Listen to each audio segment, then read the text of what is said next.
कहानी की शुरुआत में हम एक लाल बालों वाली लेडी को देखते हैं जिसके पास ईयरविक नाम की उसकी छोटी सी एक बेटी होती है।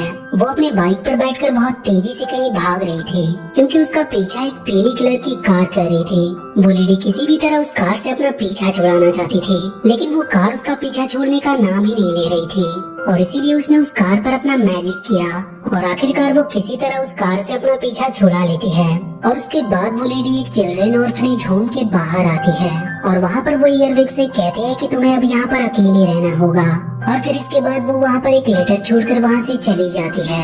कुछ देर के बाद जब ईयरविक रोने लगती है तो वहाँ पर एक लेडी जिसका नाम मैट्रोन होता है वो बाहर आकर ईयरविक को शांत कराने लगती है और तभी मैट्रोन की असिस्टेंट ईयरविक के पास पड़े वो लेटर पढ़ने लगती है। लेटर में उसकी मॉम ने लिखा था कि वो 12 बुरे विचेस से अपना पीछा छुड़ा रही है और जब तक वो उन विचेस से हमेशा के लिए अपना पीछा नहीं छुड़ा लेती तब तक ईयरविक को उन्हें ही संभालना होगा और वो अपना काम बहुत ही जल्द खत्म करके उसे लेने भी आएगी।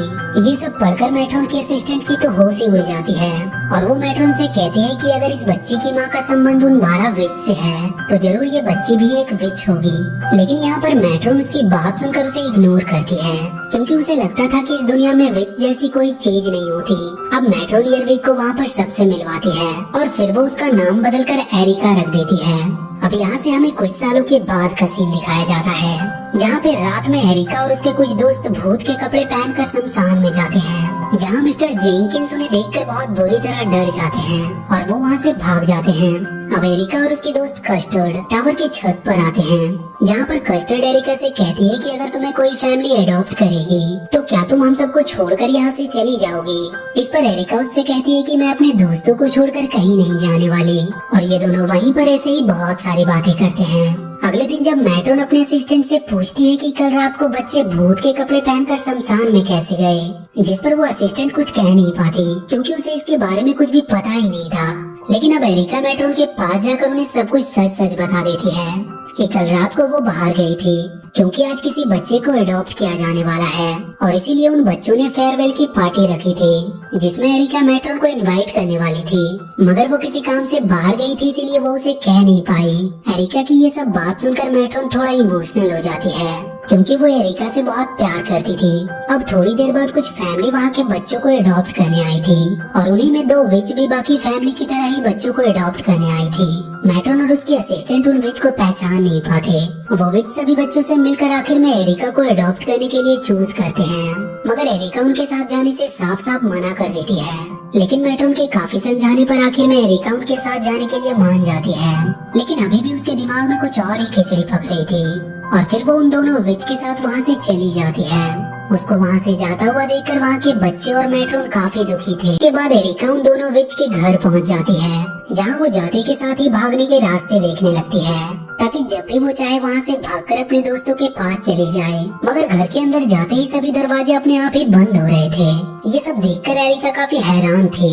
घर के अंदर एक विच जिसका नाम बेला यागा था वो एरिका को बताती है कि वो दोनों ही विच हैं और हमने तुम्हें इसीलिए अडॉप्ट किया ताकि तुम हमारा काम कर सको। इस पर एरिका बिना डरे ही उससे डील करती है कि इसके बदले में वो उसे मैजिक सिखाएगी। अब बेला यागा एरिका को अपनी असिस्टेंट बना लेती है और जिसके तुरंत बाद ही वो उसे काम पर भी लगा देती है और वो उसे वार्निंग देते हुए कहती है कि तुम कभी भी मैंड्रेक को डिस्टर्ब नहीं करोगी।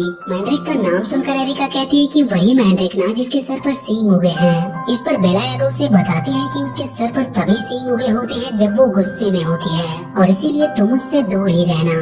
अब बेला यागा एक किताब से पढ़कर कुछ टोटका बना रही होती है जिसके बारे में एरिका उससे बार बार सवाल पूछ रही थी, मगर वो उसके बारे में कुछ भी उसे बता नहीं रही थी। और फिर जब वो अपने कॉल पर बात कर रही होती है तभी एरिका जल्दी से उस किताब में अपने काम का कुछ देखने लगती है, मगर उस किताब में उसे उसके काम का कुछ भी मिलता नहीं। उसी रात में एरिका बेला यागा को एक कमरे से दूसरे कमरे में जाते हुए देख लेती है, लेकिन तभी वो दरवाजा गायब हो जाता है तो एरिका उसके सामने वाले कमरे में जाती है जहाँ से बेला यागा बाहर निकली थी। उस कमरे में बहुत सारी किताबें थी। उस कमरे को देखकर ऐसा लग रहा था कि जैसे वो एक लाइब्रेरी है। एरिका वहाँ के एक टेबल पर से एक लेटर उठाकर पढ़ने लगती है, लेकिन तभी उसके सर पर एक किताब गिरती है, लेकिन वो उसकी तरफ ज्यादा ध्यान नहीं देती। लेकिन तभी एक बार फिर से उसके सर पर एक और किताब गिरती है, जिसके बाद जब वो ऊपर देखती है तो उसे पता चलता है कि उसके ऊपर बहुत सारी किताबें गिरने वाली थी। तो जल्दी से एरिका वहाँ से दूर होती है। अब वो एक और कमरे में जाती है जहाँ उसे वही येलो कार दिखाई देती है जिसे हमने मूवी की स्टार्टिंग में देखा था। अब उस कार में उसे ईयरविक नाम की एक बुक और रेडियो मिलता है, जिसे लेकर वो उस कमरे से बाहर आती है। और जब वो उस घर से बाहर जाने का दरवाजा देखती है तो वो गायब हो गया था। लेकिन एरिका अब यहाँ से भागना चाहती थी, इसीलिए वो वहाँ की खिड़की से भागने की कोशिश करती है, लेकिन वो ऐसा कर नहीं पाती और इसीलिए अब वो शांति से सो जाती है।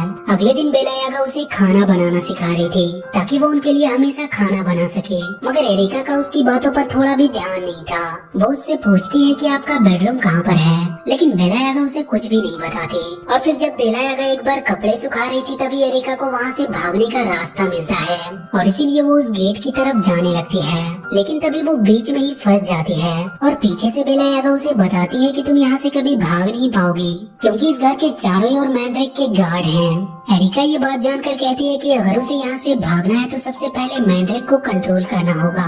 और इसके बाद एरिका जब भी बेला यागा से मैजिक सिखाने को कहती तब वो हमेशा ही उसे कोई ना कोई काम ही दे देती, जिसे देखकर एरिका को जल्दी समझ आ जाता है कि बेला यागा उसे कभी भी मैजिक नहीं सिखाने वाली। अब एरिका एक बार जब अपने कमरे में जा रही होती है तभी वो छुप करके मैंड्रेक का मैजिक देखती है और वो कमरे में आकर बैटरी को ढूंढने लगती है ताकि वो उस रेडियो को ऑन कर सके। कुछ देर ढूंढने के बाद एरिका को बैटरी मिल जाती है, जिसके बाद वो तुरंत ही उस रेडियो में बैटरी लगाती है। तभी एरिका के कमरे का दरवाजा खोलकर थॉमस नाम का एक काला बिल्ला आता है जो कि बेला यागा का पालतू था, लेकिन अब वो एरिका से काफी घुल मिल गया था क्योंकि बेला यागा उन दोनों से बहुत काम करवाती थी।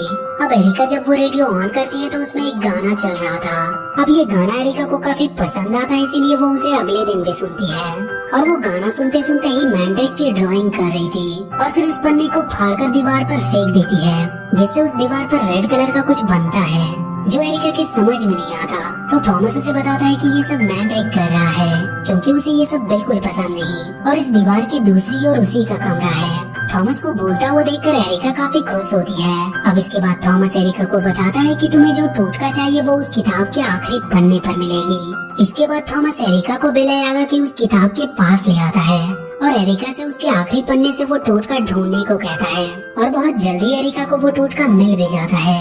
वो टोटका किसी भी जादू टोने से बचने के लिए था, इसीलिए एरिका थॉमस के कहने पर उस टोटके को बनाने लगती है। उस टोटके के बनने के बाद कुछ ऐसे मंत्र पढ़ने थे जो कि उस किताब में नहीं थे, लेकिन थॉमस ने वो मंत्र बेला यागा से सुना हुआ था, इसीलिए अब वो उस मंत्र को याद करता है और एरिका से उसे बोलने को कहता है, जिसके बाद उस टोटके में मैजिक होता है। ये देखकर थॉमस हंसने लगता है क्योंकि उसे वो मंत्र याद नहीं थे, मगर फिर भी वो ऐसे ही कुछ भी बोल देता है जिससे मैजिक भी हो जाता है। ये सुनकर एरिका उस टोटके को सबसे पहले थॉमस के ऊपर ही लगाती है और उसके बाद वो उसे अपनी बॉडी पर लगाती है। अब अगले दिन एरिका बेला यागा से मैजिक सिखाने को लेकर उससे बहस करने लगती है, लेकिन बेला यागा उसे साफ साफ मना करते हुए कहते हैं कि मैंने यहाँ पर तुम्हें अपने काम करने के लिए लाया है, न कि तुम्हें मैजिक सिखाने के लिए। अब इसके बाद मैंड्रेक एरिका को लंच में अपनी फेवरेट डिश देते हैं, जो देखकर एरिका थोड़ी इमोशनल हो जाती है।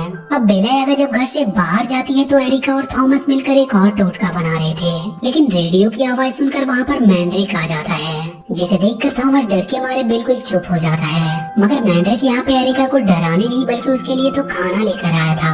इसके अलावा वो एरिका से अब अच्छे से बात भी कर रहा था। अब एरिका उस टोटके को पूरी तरह से बनाने लगती है, जो असल में एक डॉल था, लेकिन अब इस टोटके को पूरा करने के लिए उन्हें बेला यागा के बाल चाहिए थे, लेकिन एरिका को तो उसका कमरा पता ही नहीं था और इसीलिए अब वो दोनों सोचने लगते हैं कि उन्हें बेला यागा का बाल कहाँ से मिल सकता है। तभी घर पे बेला यागा लौटकर वापस आ जाती है तो एरिका उस डॉल को अपने बेडरूम में छुपा देती है।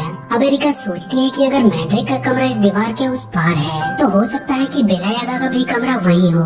ये पता करने के लिए वो स्क्रू ड्राइवर से दीवार में होल करती है और उस होल से वो मैंड्रेक का कमरा देखने लगती है, लेकिन उसे वहाँ पर सिर्फ मैंड्रेक ही दिखाई देता है जो कि बैठकर पियानो बजा रहा था। अब अगले दिन जब एरिका बेला यागा की कैप में उसका बाल देखती है तो वो देखकर वो बहुत खुश होती है और फिर वो उसके बाल को बहुत ही संभाल कर रख देती है। अब जैसे ही एरिका उस डॉल पर वो बाल लगाती है वो टोटका काम करने लगता है, लेकिन बेला यागा को कुछ भी समझ में नहीं आता तो एरिका उसे बताती है कि तुम्हें हमेशा से काम करने के लिए 2 हाथ चाहिए थे जो अब तुम्हें मिल चुके हैं। एरिका की इस बात से बेला यागा समझ जाती है कि इस शरारत के पीछे उसी का हाथ है, इसीलिए अब वो मैजिक से एरिका को उसके बेडरूम में बंद कर देती है और उसे खिलाने के लिए कुछ कीड़े मंगवाती है। ये सुन के थॉमस डर जाता है तो एरिका उसे समझाती है कि हमने जादू टोने से बचने के लिए वो टोटका अपने बॉडी के ऊपर लगाया था, जिससे अब हमें कुछ भी नहीं होगा। पर तभी उसकी वो डॉल टूट जाती है, जिसे देखकर एरिका समझ जाती है कि अब ये टूट का काम नहीं करेगा।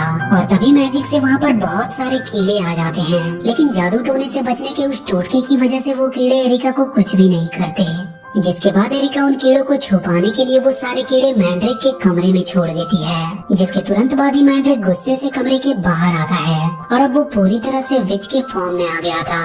उसे पता था कि इन कीड़ों के पीछे बेला यागा का हाथ है, इसीलिए वो उसके पास जाता और उस पर बहुत गुस्सा होने लगता है। तो बेला यागा भागकर एरिका के पास आती है और उसे इसके लिए डांटने लगती है, लेकिन तभी वहाँ पर मैंड्रेक आ जाता है। तो एरिका बेला यागा को आगे ढकेलकर खुद ही मैंड्रेक के सीक्रेट कमरे में चली जाती है। वहाँ पे एरिका कुछ फोटोज देखती है जो कि काफी पुरानी लग रही थी, जिसमें मैंड्रेक और बेला यागा के साथ उसकी मॉम भी थी, लेकिन एरिका को उनके बारे में कुछ भी पता नहीं था। पर तभी एरिका के पीछे मैंड्रेक आ जाता है, लेकिन अब उसका गुस्सा थोड़ा शांत हो चुका था, इसीलिए वो एरिका से अच्छे से बात करते हुए कहता है कि मैंने बेला यागा को समझा दिया है और अब वो तुम्हें आगे से परेशान नहीं करेगी। इसके अलावा अब वो तुम्हें अपना असिस्टेंट भी बनाएगी। ये सुनकर एरिका काफी खुश हो जाती है।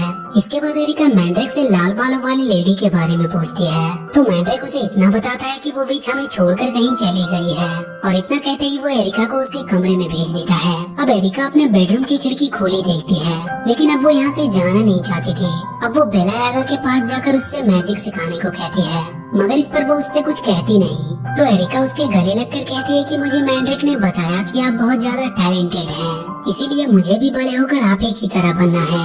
ये सुनकर बेला यागा इमोशनल हो जाती है और अब वो एरिका को अपना टैलेंट दिखाती है। और अब इसके बाद हम 6 महीने के बाद का सीन देखते हैं, जहाँ हमें एरिका बताती है कि अब वो मैंड्रेक और बेला यागा को अपने कंट्रोल में कर लिया है। वो दोनों अब एरिका की बात मानते हैं और अब तो मैंड्रेक एरिका को उसके असली नाम ईयरविक नाम से पुकारता है, और इसके अलावा अब मैंड्रेक के वो सारे मॉन्स्टर भी ईयरविक का हुक्म मानते हैं। अब ईयरविक मैंड्रेक और बेला यागा के साथ उस येलो कार में बैठकर पिकनिक पर जाती है, जिसके लिए बेला यागा 6 महीने पहले मान नहीं रही थी। लेकिन अब पिकनिक से वापस आने के बाद भी ईयरविक खुश नहीं थी, क्योंकि वो अपनी दोस्त कस्टर्ड को भी वहाँ बुलाना चाहती थी, मगर कस्टर्ड मैंड्रेक से बहुत ज्यादा डरता था और इसीलिए वो वहाँ पर आ नहीं रहा था।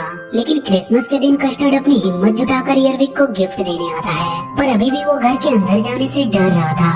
लेकिन तभी वहाँ पर ईयरविक की मॉम आती है और ईयरविक को पुकार कर उसका गिफ्ट देती है, और यहीं पे ये कहानी खत्म हो जाती है। तो वीडियो अगर अच्छी लगी हो तो please do like and share this video, and please subscribe to my channel and press that bell icon.